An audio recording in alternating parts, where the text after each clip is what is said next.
रोम serial तरके वफा। जब से आसिफ भैया को हया और समीर के बारे में पता चला है उसके बाद तो वो हया के ऊपर बुरी नजर रखना शुरू हो चुका हुआ है। दूसरी जानिब अनिला इस बार अनम और सजीला से तंग आ गई है कि शादी के बाद इस बार दोबारा से अपने ही भाई के घर में आकर बैठ चुकी हुई हैं। आने वाली किस की मुकम्मल कहानी में आप सभी दोस्त देखेंगे मरियम और सिब्ते एक दूसरे के साथ। यहाँ पर सिब्ते मरियम का हाथ पकड़े हुए जैसे ही घर में एंटर होता है तो यहाँ पर मोहब्बत का इजहार कर ही देता है। कहता है कि मुझे सिर्फ और सिर्फ आप ही पसंद हैं और आप मुझे कितनी ज्यादा पसंद हैं ये तो वक्त ही बताएगा। कमरे में चले जाने के बाद यहाँ पर उसे बाजू में से पकड़ लेता है, लेकिन मरियम भी इस बार सिब्ते के साथ मोहब्बत करना शुरू हो ही चुकी है। कहती है कि इस बार आपका वक्त मुझे सारा का सारा चाहिए। मुझे इस बात का बिल्कुल भी नहीं पता कि आप कहाँ पर हैं। ऑफिस से जैसे ही फ्री हो घर में वापिस आ जाएं, इसी में आपकी भी बेहतरी है क्योंकि मैं आपसे मोहब्बत करना शुरू हो चुकी हुई हूँ और सारा का सारा वक्त मुझे अपने लिए चाहिए सिर्फ और सिर्फ। उधर रात के वक्त सिब्ते खड़ा होता है कि यहाँ पर मरियम नाइटी में उसके पास आ जाती है। कहती है कि सिब्ते क्या परेशानी है, यहाँ पर क्यों खड़े हो, आ जाओ सोते हैं ना। दूसरी जानिब अनिला आपा इस बार फाइल पकड़ कर खड़ी है क्योंकि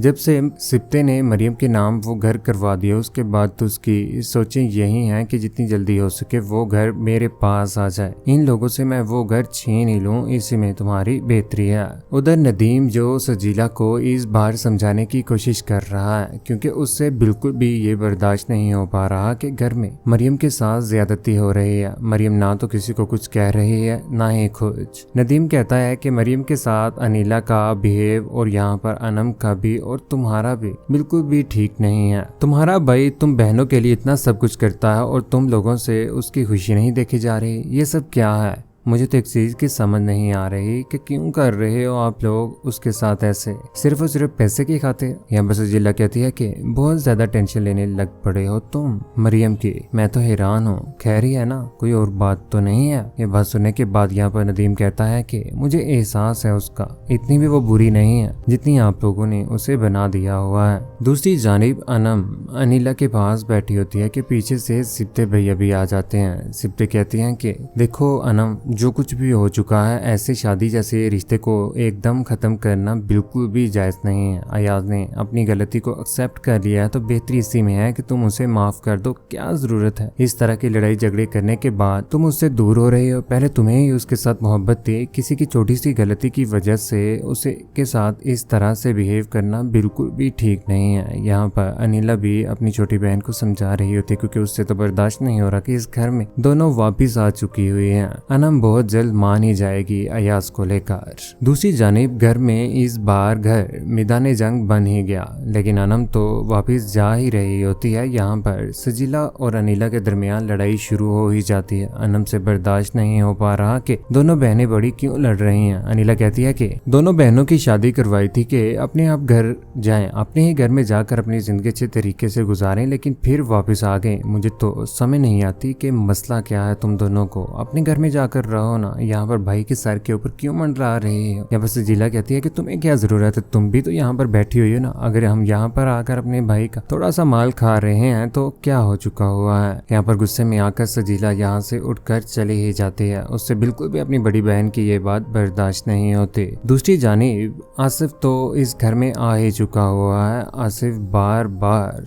सिर्फ और सिर्फ यही सोच रहा है कि वो किस तरह से हया को ट्रैप करेगा। पहले तो वो मरियम के पीछे पड़ा हुआ था, अब इस बार हया के पीछे पड़ चुका हुआ है। रात के वक्त टेरेस के ऊपर खड़ा होता है। उधर अगले ही रोज मरियम के साथ हया बातें कर रही होती है। मरियम कहती है कि क्या चल रहा है आजकल घर। हया कहती है कि आसिफ भैया दोबारा से घर में वापस आ चुके हैं और बाबा ने उन्हें माफ भी कर दिया है। ये क्या भला बात हुई, वो हमारे साथ बिल्कुल भी मुखलिस नहीं है। मरियम कहती है कि तुम ना आसिफ से दूर ही रहना, पता नहीं क्यों मुझे वो बहुत ज्यादा अजीब लगते हैं। यहाँ पर हया कहती है कि मुझे तो कोई और ही गड़बड़ लग रही है, समझ नहीं आ रही कि ये सब क्या है। पीछे से सारी की सारी बातें इस बार आसिफ भी सुन रहा होता है क्योंकि बहुत जल्द समीर और हया की बातें इस बार आसिफ हया के सामने जब रखेगा और कहेगा कि मैंने तुम्हें कॉलेज में भी उस लड़के के इतना ज्यादा क्लोज देखा था, ये सब क्या कर रही हो तुम। या तुम भी अपनी बड़ी बहन की तरह से एक लड़के को फंसा कर उसके साथ। ये बात सुनने के बाद यहाँ पर हया परेशान होकर रह जाएगी। उधर यहाँ पर हया की नजर आसिफ भैया के ऊपर पड़ी जाती है, जहाँ पर आसिफ कहता है कि मशरूब तो तुम भी बहुत हो हया बीबी,